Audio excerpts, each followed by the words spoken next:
that determine the reported amount.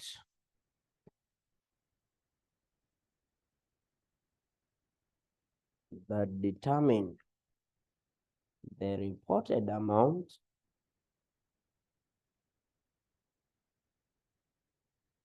that determine the reported amount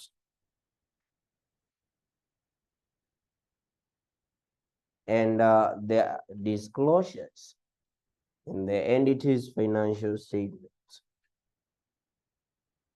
and then disclosures in the entity's financial statements. Disclosures in the entity's financial statement.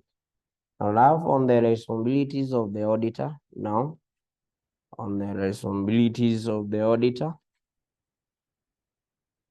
Responsibilities of the auditor. That is, and generally we are talking of external auditor. Responsibilities of the external auditor. Write and say.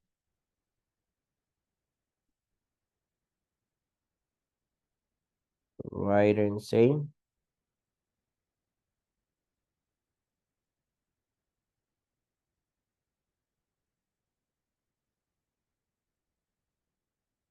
The auditor is required to determine. The auditor is required to determine the effect. The auditor is required to determine the effect of non-compliance. The effect of non-compliance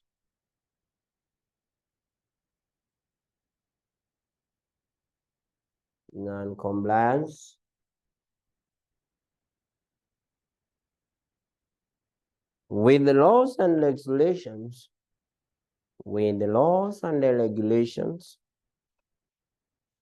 with the laws and the regulations, with regards to the financial statement, with laws and regulation, with the regards to financial statement. Say, you say non-compliance. Say non-compliance. A non-compliance.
Okay, non-compliance involves the behavior designed to conceal, collude,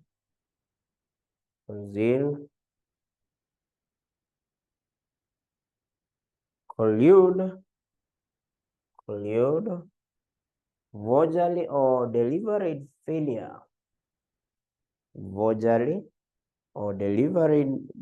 failure, failure to record transactions record transactions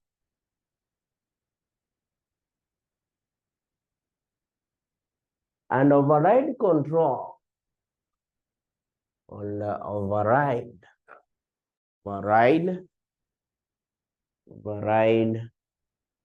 the controls or intention to misrepresent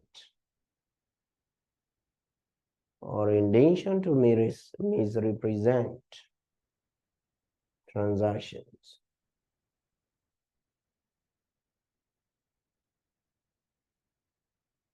Now let's talk of auditor's procedures when he identifies non-compliance.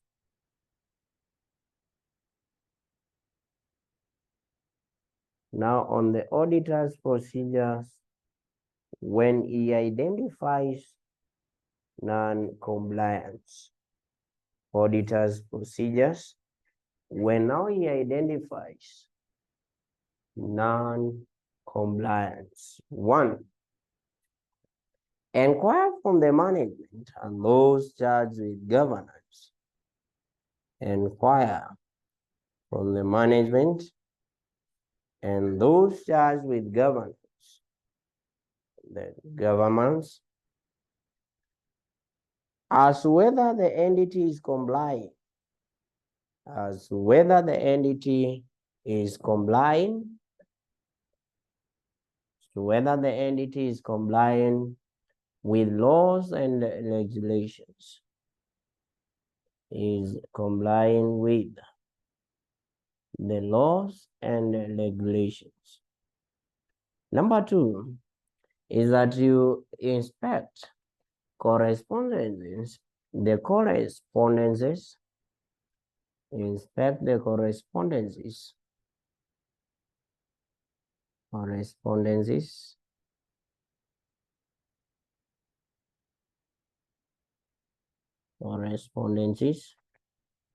if any, with relevant authorities. If any, with relevant authorities. If any, with relevant authorities. Then is during the audit, the auditor should remain alert. During the audit, the auditor should remain alert. During the audit, the auditor should remain alert.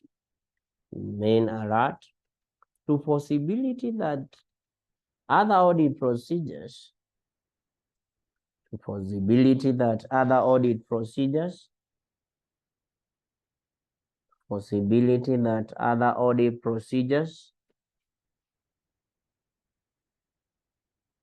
may uncover instances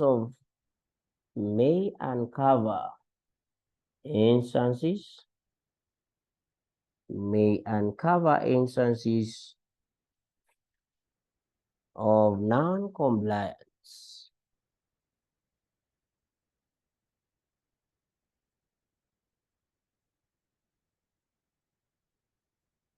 So those are the auditor's procedures when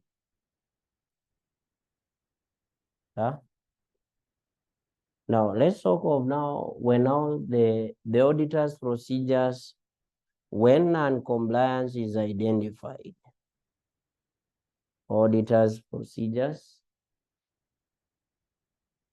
I said auditor's procedures to identify what? Nilisema hiyo. Ndo nilisema. Na si ndio hiyo sasa. Identifies. Kwani nimesema? To identify instances of non-compliance. Ama sikusema hiyo?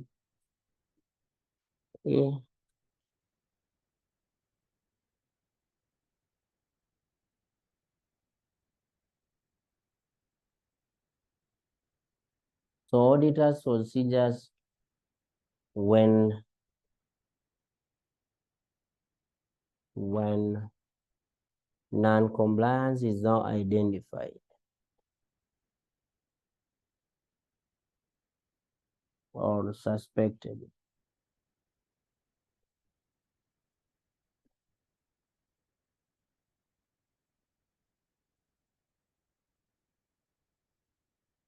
Okay. 1. Obtain an understanding of the nature of the act. Obtain an understanding of the nature of the act. Of the nature of the act. The nature of the act.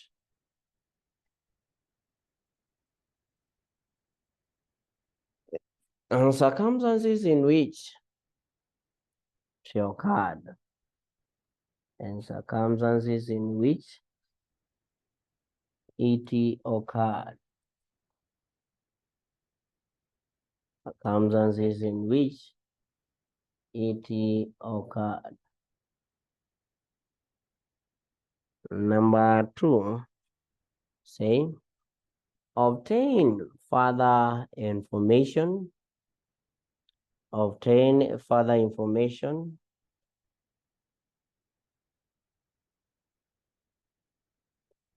to help in evaluation of possible effects. To help in evaluation of possible effects on the financial statement. Possible effects on the financial statements. The other one is discuss. Discuss with the management and those charged with governance. Discuss with the management and those charged with governance. The other one, evaluate the effects of the non-compliance. Evaluate the effect of non-compliance. The non-compliance in the financial statements. The effects of non-compliance in the financial statements. The other one is that if the information or if the effect is material, just like that, if the effect is material, if the effect is material,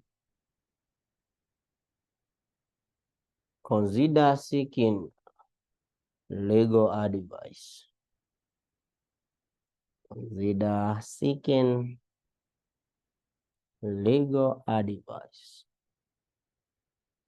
And the last one is sufficient information about. If sufficient information about non-compliance cannot be obtained,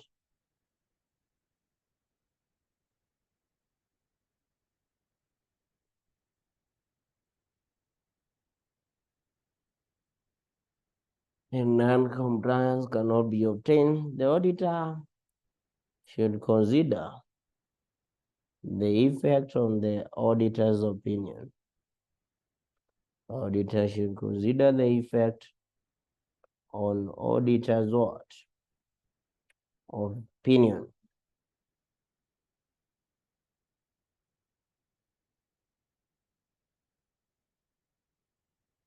Now, money laundering and the auditor. Money laundering and the auditor. So what is money laundering? There was a question in May 2016, question number 5B, Roman 2. You are to define the term money laundering. By then now, on this question, in reference to the Code of Ethics and Conduct of Professional, advice Now on the question in the sitting of what? May 2016. There.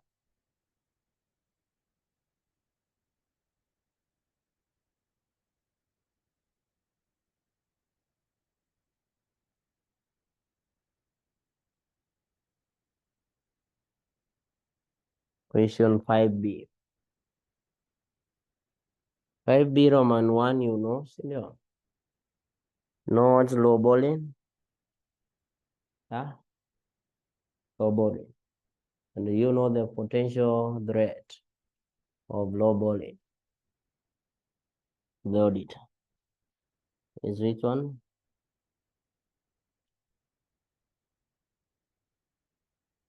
Tell of what? Potential threat.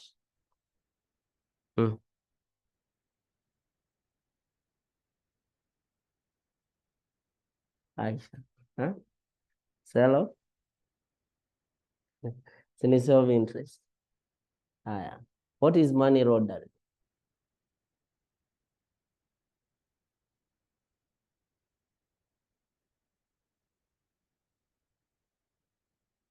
It's cleaning dirty money. Kuosha pesa chafu. Mama, what do you say? Simply cleaning dirty money. Cleaning of dirty. Generally tunamaanisha the process where money received from illegitimate sources is given a form of having been received from a what? Legitimate source. Tuandike hiyo sasa.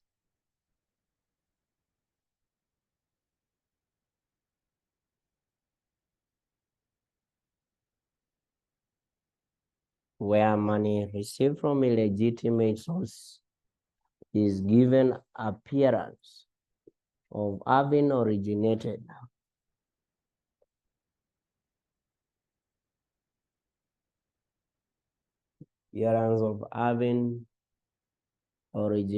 from a legitimate source.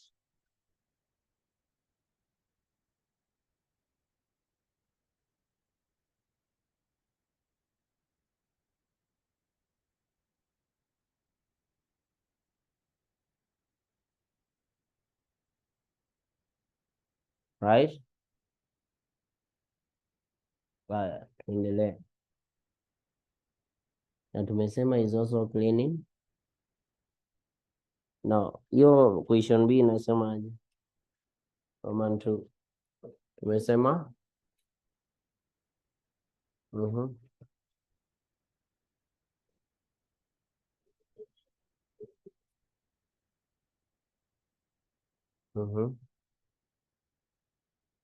What are the actions?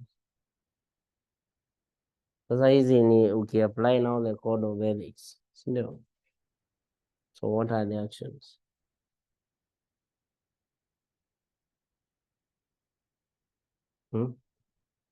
Oh. Si hii ni money laundering is non-compliance. Hapo juu umeandika nini before money laundering? Before money laundering. Mbosoma hapo juu. On the other side. Umesema nini? What is the audit procedures? The actions that the auditor takes. No. None. Yes. Is money laundering a non-compliance? Good. So what are the actions? There is auditor's procedures.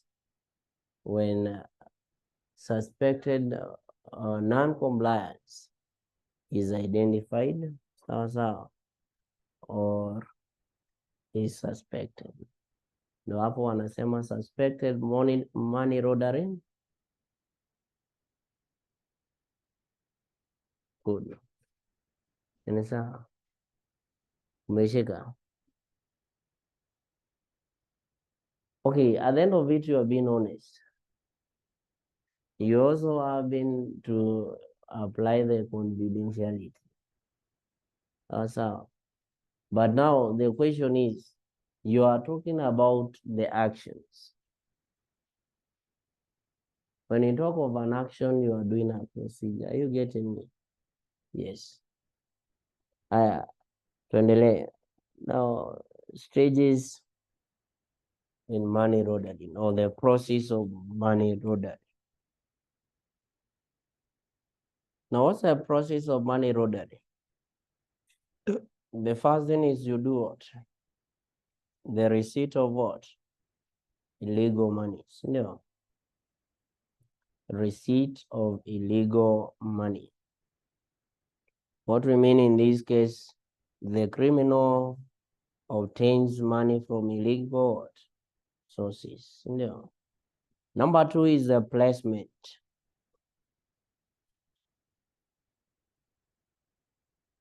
What happens in placement?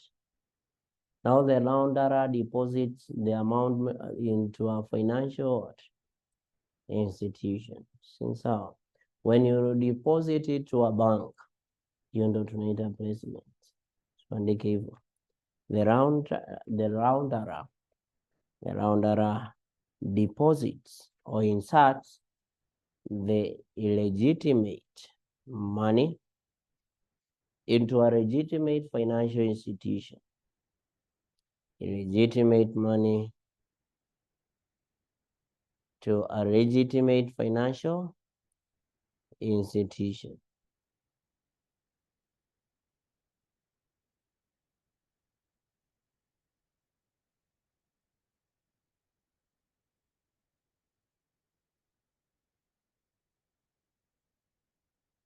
Now, this one can be done in so many ways. In placement, you can do it through, there is what we call the currency smuggling, and the ways it can be carried out.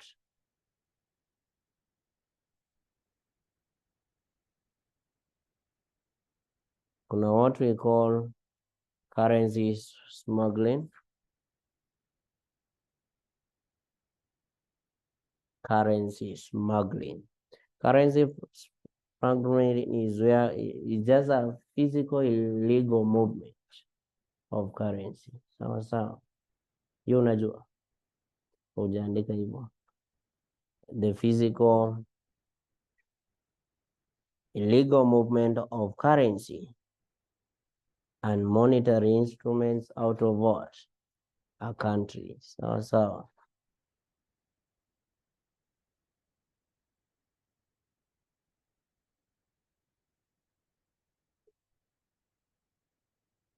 The other way they carry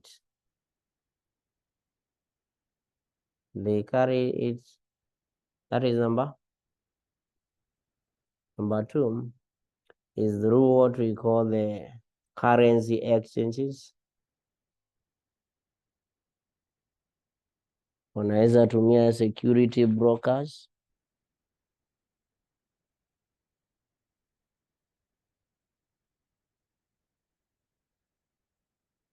Security brokers.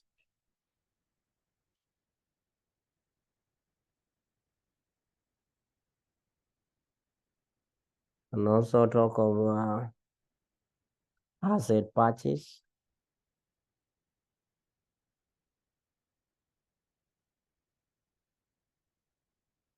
UTC. So there are so many ways they can do that.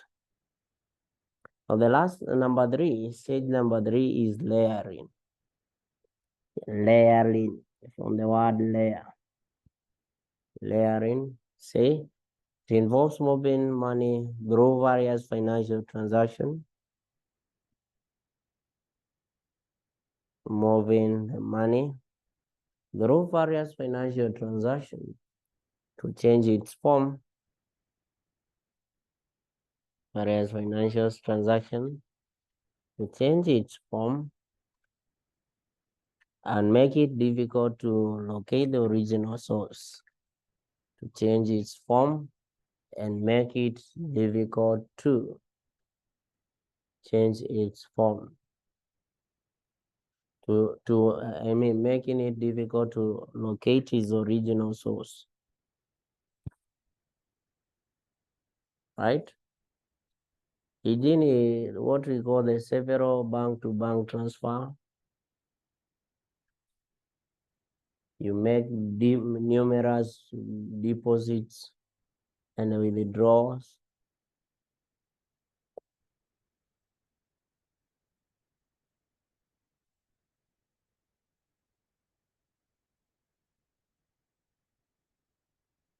You purchase a highly value asset, purchasing a highly value asset like diamond,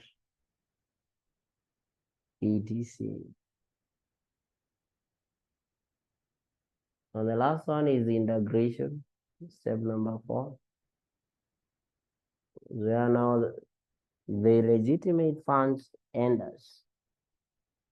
Legitimate funds re-enters the legitimate economy in a legitimate form.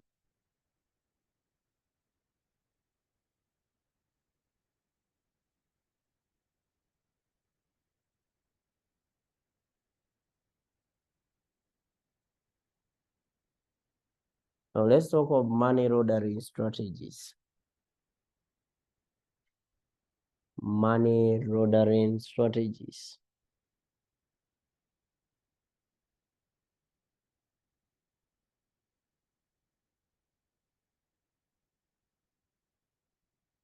One is structuring deposits. Structuring deposits, or mainly what we call the smapping. Structuring deposits, or what we call the what? Smapping. Now this one is whereby you break down a large amount of cash into more smaller and less conspicuous amounts.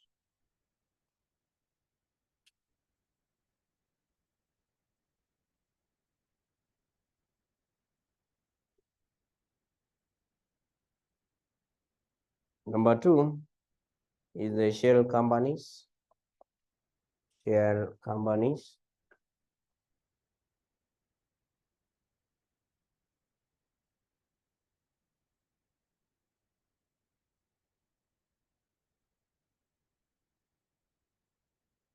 Shell companies. Now you say this is a fake company that exists for sole purpose of money laundering. Is a fake company exist for sole purpose of money laundering? Now, generally they will accept receipts of goods that they will accept receipts of goods for receipt of money for goods that were not or for services not rendered. So accept the receipt of money for goods that were not rendered or services not rendered. Now the other strategy is offshore banks. The offshore banks. Offshore banks.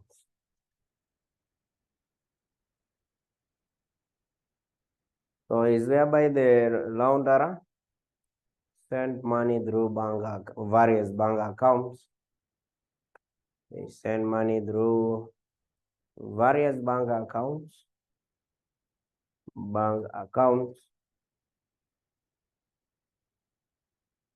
In certain offshore locations. In certain offshore locations.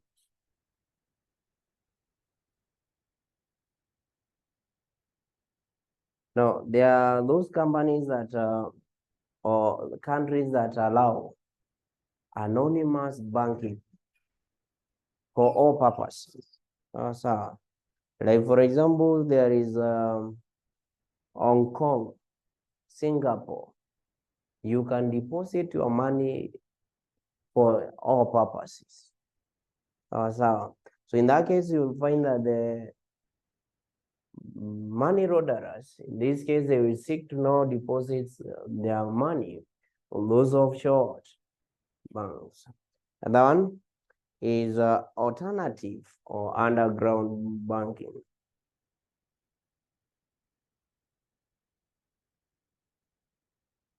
Now, these are the banking systems that do not have or that have undocumented. The banking system that have undocumented deposits, withdrawals, and what? Transfers. Withdrawals and transfers. Like, for example, in Kenya, we have chamas. Chamas, do we have any documented deposits or receipts? Yes, those are the money laundering strategies. Now, offenses in money laundering or the criminal offenses of money laundering. So I just want to talk about the offenses of money laundering that are committed by who? An accountant. So you write there down offenses of money laundering. But we have designated other offenses, like drug trafficking. There is also what? Terrorism financing. There is also what? So human trafficking. All those are offenses. So designated offenses. But in our case, we need to know what are the offenses in money laundering activities committed by accountant. Offenses of money laundering that could be committed by accountants. Number one is handling proceeds. Handling proceeds of criminal activities.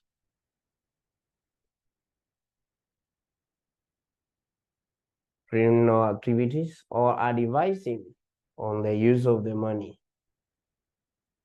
Or advising on the use of the money. The use of the money. But two is a failure to report. Failure to report.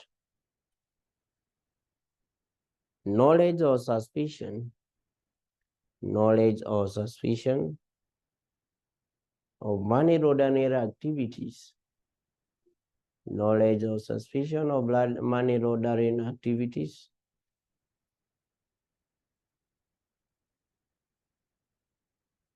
To the relevant authorities. Relevant authorities. That one is tipping up. Tipping. You know what is tipping up? Up. Double F. No, what's tipping up? Yeah? Is where you make what? Disclosures. Right, just right?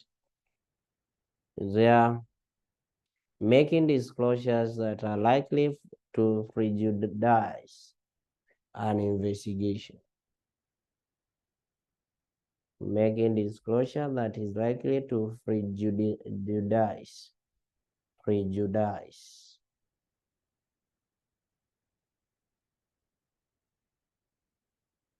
I've said the matters that prejudice investigation of money laundering.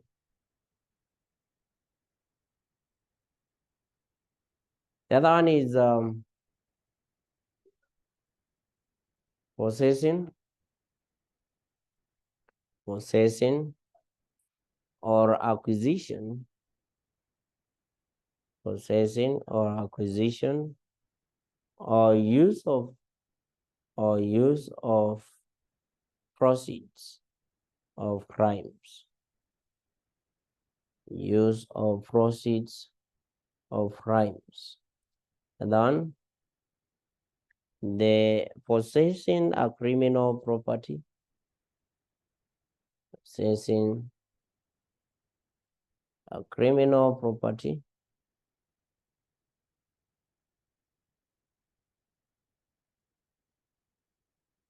The last one is financial promotion of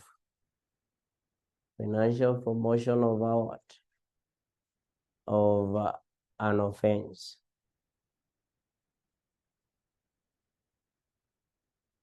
So those are the offenses, and I think is a question in September 2015. Should be question number 3 or question 2.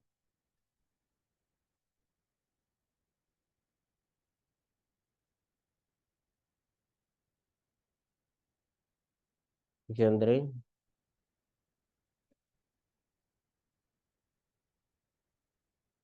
Yes, yes. Need 3.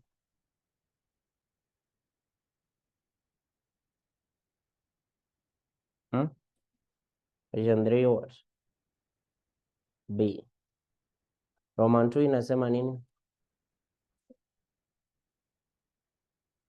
Andika hiyo subtopic, policies and procedures.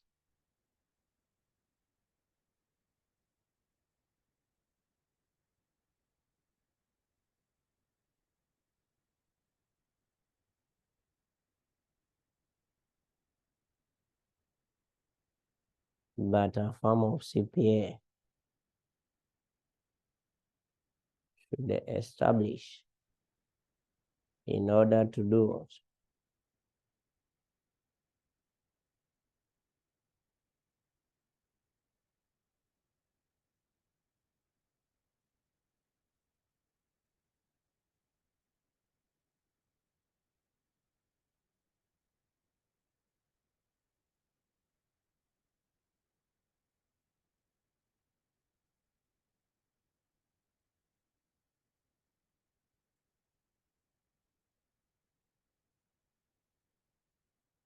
So number 1 is appointment of a compliance officer.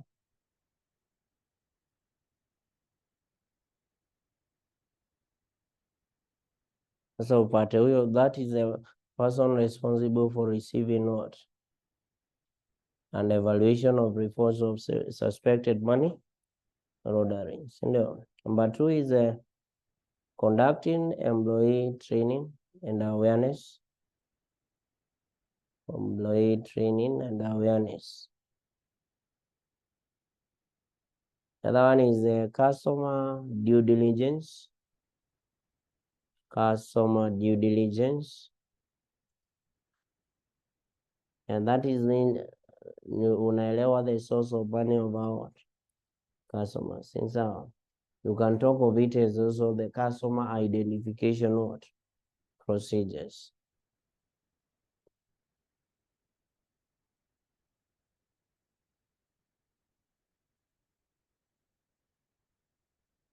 The other one is enhancing record keeping. Enhancing record keeping systems. Enhancing record keeping systems.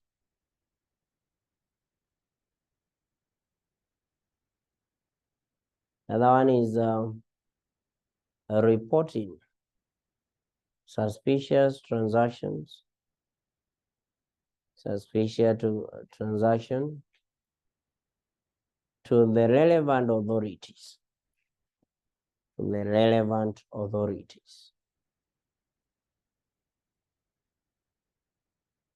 Now the last one, implementing system of controls. Implementing system of controls to manage the risk of that the firm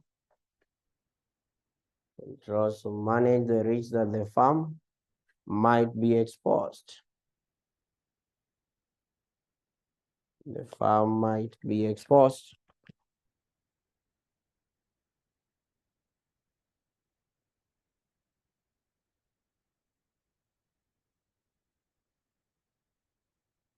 to suspected money laundering.